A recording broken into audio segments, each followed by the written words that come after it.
It's Dave Johal once again for Punch Out Boxing. Pleased to be joined by the one, the only Azim here live in Manchester in what was a very heated press conference between Chris Eubank Jr., Liam Smith, Florian Mark, who pushed Dylan as well. You were cool, calm and collected. How's your hand first of all, Adam? Yeah, hand's all good. I really enjoyed the press conference.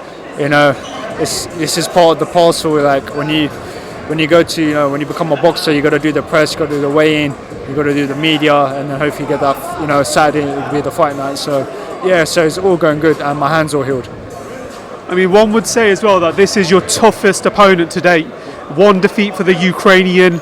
He brings a good amateur pedigree. You bring a fantastic amateur pedigree as well. How much do you read into this fight as well? Because, I mean, over the weekend we saw Hamza Shiraz, for example, step up against another Ukrainian who was his toughest challenge on paper as well. These guys come to fight, don't they? Yeah, definitely. Every single Ukrainian is going to come and fight. Obviously, the war that just happened, they're very eager to obviously get the win.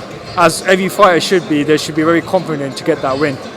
I'm super confident. Obviously, the passing of my granddad it was very just unfortunate and it was very unexpected that it happened. So, this fight's dedicated to him. So I'm even more eager to get that win and I'm ready to put a performance on Saturday night. I mean, Fraser was sitting next to you and he said one thing which stuck in my mind, which is people are fighting for their families. When a person becomes a father, for you it's the opposite side. You're still fighting for your family because this is motivating you, the unfortunate untimely death of your grandfather.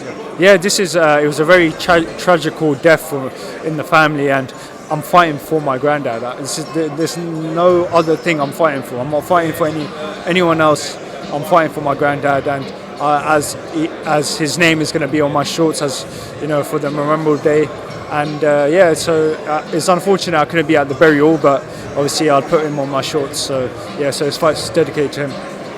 How's Hassan been as well? I mean, we haven't seen him today. He's going to be there fighting now. How's he getting on? Yeah, Hassan's all good. He's preparing for his fight on the 30th of September, and Caroline's fighting on that day as well. It's going to be a great show that night as well. I'm going to be there supporting them.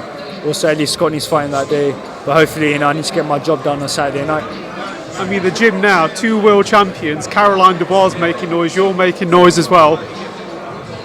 When is it going to be yourself? Is it now planning for world next year? I mean, we're already in September now, aren't we? So is that the route? Yeah, that is the route. Like on FANIIAN, he puts me into the European rankings, so that's going to put me a little bit up to the world, like near enough.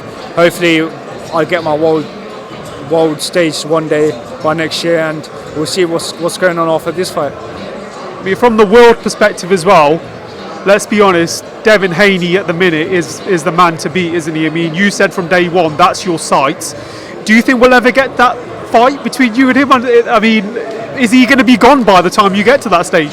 To be honest, he's moving up to super lightweight, so it'd be nice to grab one of the world title belt and then call him out and say, let's take it on, let's have it in UK one day. So it's going to be like, there's a few options there, but obviously I've got to get my job done on Saturday night. And just very finally as well, from myself, what do you think of the main event? Who are you backing? Do you think it's going to be a repeat job, or do you think it's going to be revenge? I think it's going to be a repeat. I've got Liam winning this. I think he's going to do it again, 100%. The thing is, he's changed trainers 4 weeks out to the fight, and you can't. Obviously, you can take a lot because obviously Bowmaster, a world-class trainer, made Terence Crawford, multi-weight world champion, and made like other world champions in that gym, what's his name, Shakur Stevenson, and the other lot as well. So he's going to teach him a bit, but with Chris Eubank, he's not the same anymore. So yeah, so I believe that Liam. Good stuff. Thanks, and all the best from Punch Out Boxing, Adam. We always like to speak to you, and we'll catch up with you soon, bro. Take care.